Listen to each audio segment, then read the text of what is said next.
Reservation के लिए simple सी justification है, हिस्टोरिकल इनजस्टिस, रिप्रेजेंटेशन के लिए, इक्वालिटी ऑफ अपॉर्चुनिटी के लिए, जनरेशनल डिसएडवांटेज को ब्रेक करने के लिए। नीतू मैम मिजेंद्र सर का इंटरव्यू ले रही थी तो उन्होंने पूछा कि जो -40 में जो मेडिकल पीजी में एडमिशन हो जाते हैं उसका क्या। एक बात और है ना, कुछ लोगों का कहना है कि कोटे का है, देख लो पीजी जो मेडिकल पीजी में माइनस में सिलेक्शन हुआ है रिजर्व कैटेगरी वालों का। तो सर ने जो जस्टिफिकेशन दी वो थोड़ी सी बैड फेथ में है। माइनस मार्क्स में सिलेक्शन उनका हो गया पीजी के लिए। एडमिशन के process for that matter selection के प्रोसेस ये वो कह रहे हैं कि ये तो एडमिशन का प्रोसेस है, ये तो सिर्फ सिलेक्शन का प्रोसेस है। ठीक है कि आप फिर वो एग्जांपल देते हैं कि यूपीएससी में जो टॉपर होता है जरूरी नहीं कि वो बेस्ट ब्यूरोक्रेट हो। ऐसे अधिकारी मान लीजिए कोई यूपीएससी टॉपर है, तो इस बात की कोई गारंटी नहीं है कि यूपीएससी टॉपर सर्वश्रेष्ठ IAS officer. Neetu ma'am counter करती है।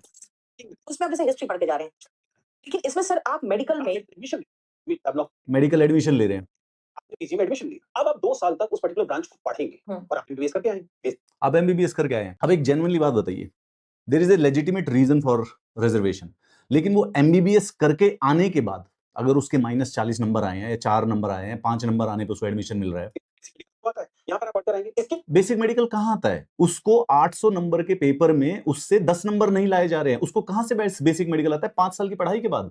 नहीं बनेंगे। ये दावा करना ऐसे है जैसे ये कहना कि हमारी ट्रेनिंग का कोई हाँ, आपकी ट्रेनिंग का कोई मतलब नहीं, क्योंकि 5 साल की एमबीबीएस की ट्रेनिंग का कोई मतलब नहीं हुआ ना, उस आदमी पे कोई असर नहीं हुआ।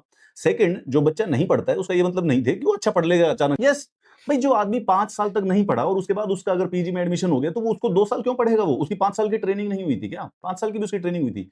डिबेट इस बात का नहीं है कि रिजर्वेशन मिलनी चाहिए या नहीं मिलनी चाहिए। आप हर बात पे just for the sake of reservation उसको डिफेंड करने लग गए हैं। डिबेट इस बात का है कि कोई क्वालिटी स्टैंडर्ड्स रखने चाहिए या नहीं रखने चाहिए। वो सीट जो है वो रिजर्व कैंडिडेट्स के पास ही जानी चाहिए, लेकिन एटलीस्ट ये तो हो कि भाई कम से कम बच्चा पढ़ा हुआ हो। भाई एमबीबीएस किया है तो 800 में से कम 100 नंबर तो आए हो उसके, या 50 नंबर तो आए हो। सम बेसिक क्राइटेरिया, सम थ्रेशोल्ड, जिसके बेसिस पे हम सिर्फ और सिर्फ एजुकेशन को डिग्रेड कर रहे हैं और बेसिकली इससे क्वालिटी भी इससे मेडिकल स्टैंडर्ड्स की भी क्वालिटी गिरेगी। आपको 4 आर्गुमेंट दे देता हूं रिजर्वेशन को डिफेंड करने के लिए। हिस्टोरिकल इनजस्टिस है, रिप्रेजेंटेशन है, सोशल जस्टिस है और जनरेशनल डिसएडवांटेज को मिटाने के लिए। These are enough arguments to argue for the reservation. -40 कोई डिफेंसिबल आर्गुमेंट नहीं है कि -40 है तो क्या हुआ, वो बाद में पढ़ लेगा। अरे अगर पढ़ ले फिर तो एग्जाम खत्म करो। कंपाउंडर को भी नॉलेज है मेडिकल की, उसको डालो सीधा एमडी के अंदर, फिर क्या जरूरत है? Bad faith argument sir.